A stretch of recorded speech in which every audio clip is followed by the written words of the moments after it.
catching up with Acid Nerve here at PAX East to learn a little bit more about what's been going on with Titan Soul since we saw it last. Okay, so we've pretty much finished the game now, so we're just porting it to PlayStation. So it's going to be out on April 14th, so we're just building up to that date. So we're just showing the game and just relaxing and having a good time at PAX at the moment. What are you sharing here? Is it the full game that people get their hands on with, or...? Yeah, so we're showing the first 4 bosses again, the standard demo, but we've also got a snow area to show them, which is a bit further into the game. So the game's a bit hard to demo in full, because you have to just show them the entire game, because it's open world after that point.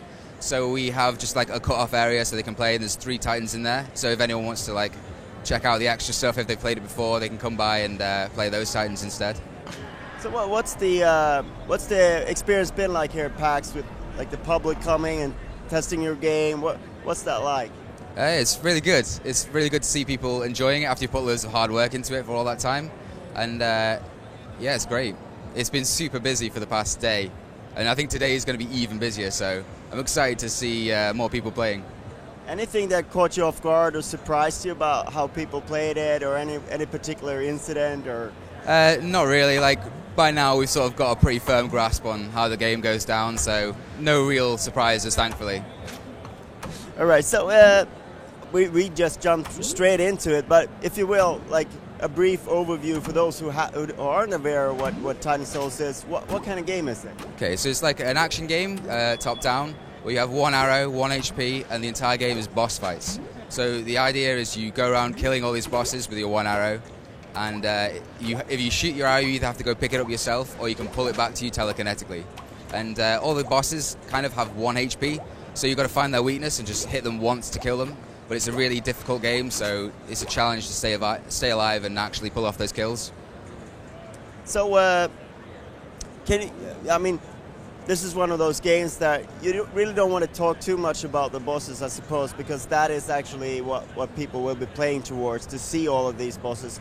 But if you will, could you tell us about your favorite one that's in there?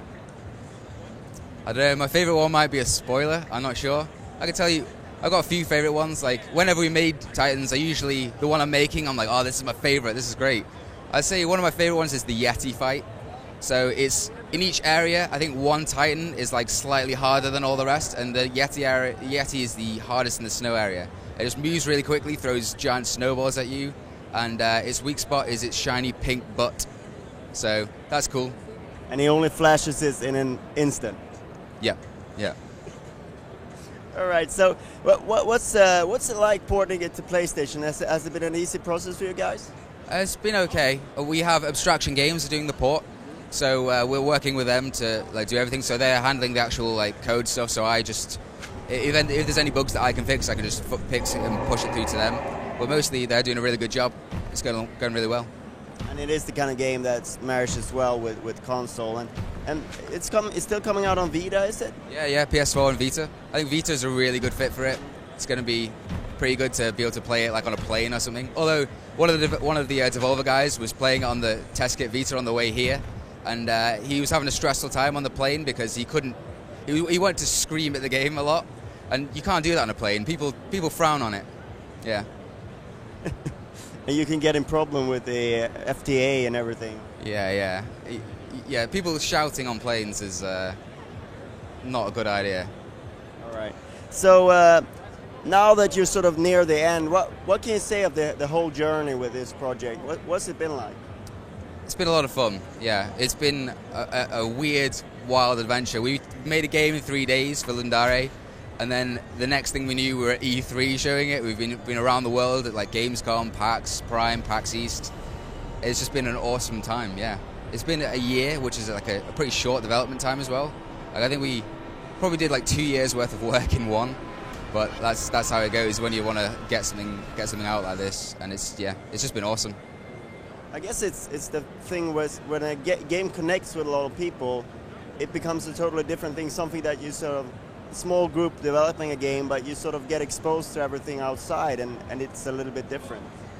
Yeah, showing it at PAX has been really useful. Whenever we show it at events, it's good to get feedback and stuff. But now the game's finished, we obviously can't really do any changes based on it. But thankfully, it seems to be pretty tight. It seems to be going down really well. It's great to see people playing it and enjoying it. it's just a really fun experience to be here and showing it. All right. Thank you so much for your time. Oh yeah, thanks, man.